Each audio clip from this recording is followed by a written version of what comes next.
It's been a long time. My first World Cup was in 2006, and after the pandemic, I realized I actually like to be home. So I realized it was time to think about retiring from World Cups. I've been doing this since I was basically a kid, so it shaped my life in every form. There's so much more outside of archery, and I wanted to explore a little bit of that too. A fun journey. It's been really fun. I've met incredible people along the way. I've gone to amazing places in the world that otherwise I wouldn't been able to go there. And it's just been fun. I wouldn't change a thing. 2018 was my last year with Mexico, and I started shooting with the US team in 2021. I felt like I still had a little bit more to give in archery, so I wanted to try that. That was probably harder than stopping shooting in the World Cups. I was always really proud to represent my country and show the world that Mexico was so much more than just bad news that we see on TV. I've always been really proud of that. So when I met my husband and I moved to the US, my world changed.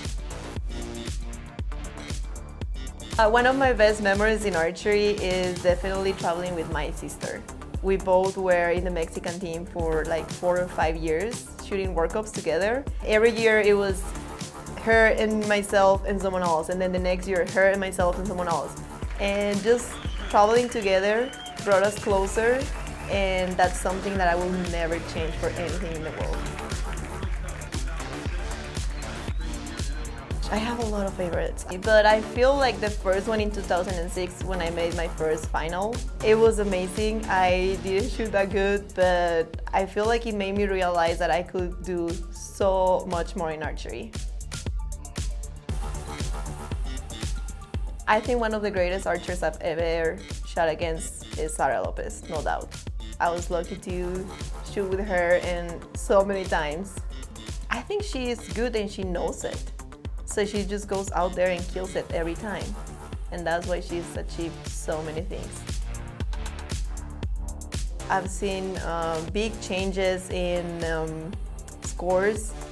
I've seen a lot of small kids trying archery that before you didn't see that in Mexico. So to me, that's huge. Archery in Mexico grew so much and they're doing so good now. I have a lot of plans for next. I still don't know what. I'm still, like I said, I'm still gonna shoot as a professional archer in the US. I started a new job 2 years ago, which I really like, completely outside of archery. So yeah, and probably start a family. Don't tell Steve that though, he'll freak out. I feel like I always wanted to be nice with people, so I hope they remember me as a nice archer, happy and friendly. I love making friends and I love my archery friends. I sure hope I've left something. Archery has given me so much in my life that I can only hope I've given something back to archery and the people in archery.